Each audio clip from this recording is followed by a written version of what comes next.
again. Friends, welcome to my kitchen and welcome to my heart. I really like this toll painting that a friend of mine in Alaska made for me, and I really like it to be why I do these videos. This is, I just love to share with you what God has shared with me. And today we're going to talk again about Food Saver. This is Vicki Lynn Haycraft, and I'm with RealFoodLiving.com. I hope that you'll come and join us there and check us out. I did a previous video about the Food Saver, and in that video I used these bags. I do like to use some of these, but there are concerns about plastic touching our food, and if you would like not to use plastic, there's several reasons.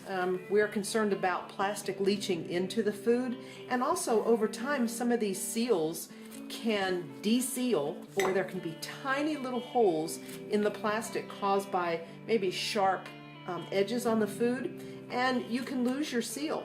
So what some people are doing, and what I like to do, is use leftover jars or canning jars and vacuum seal in jars. Yes, you can.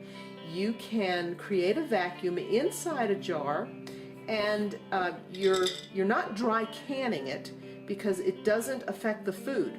But what it does is removes the oxygen from inside the container, and glass is not porous, so it doesn't leach anything into your food. It's very safe, it's very sanitary. I like to run mine through the dishwasher or wash them very carefully and dry them very carefully to make sure that there is no moisture in there. That's really important, to make sure that there's no moisture. Once my jar is very clean and very dry inside, I take a lid, and a used lid is just fine as long as it has this rubber plastic seal, and you can use reusable seals. It's not going to come in contact with the food, so you don't have to worry about that. You place it on a very clean and dry surface, and with this attachment to the Food Saver, and I got this at Amazon for just a few dollars. They have the wide mouth version, and they also have the small mouth version. I use primarily the wide mouth, so I just have one, but they do have smaller sizes if you use those, and it's very simple to use. This plugs into the Food Saver, and it's just a little plug right here, and it goes right into your port, and every Food Saver has a little port, and you put the sealer on top of the jar and press down all the way. Then, according to your machine, you pull a vacuum like you would in a bag, except now you're doing it in a jar. And some of these, by the way, come with canisters that you can do other things with.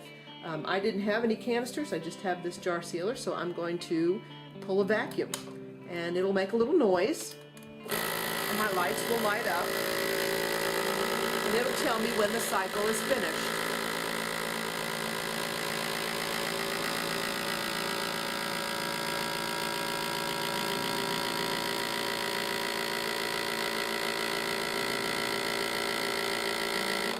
All right, the cycle is finished, and so I'm going to remove the sealer,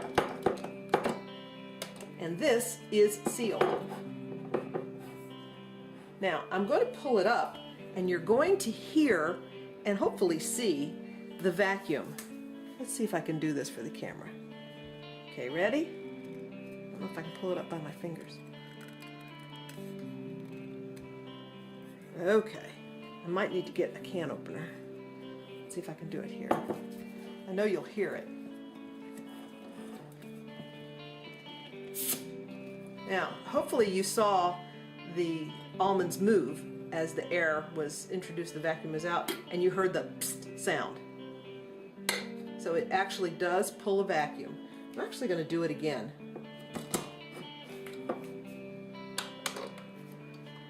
You can reuse these jars and lids as many times as you want. Let's say I filled it up to here, and I wanted to just reuse this on the shelf, and I wanted to extend the shelf life. I would just reseal it after opening it, and that will extend the shelf life for me. Especially with things like almonds that I normally keep in the freezer. If I wanted to keep some out and extend the shelf life, I would pull a vacuum.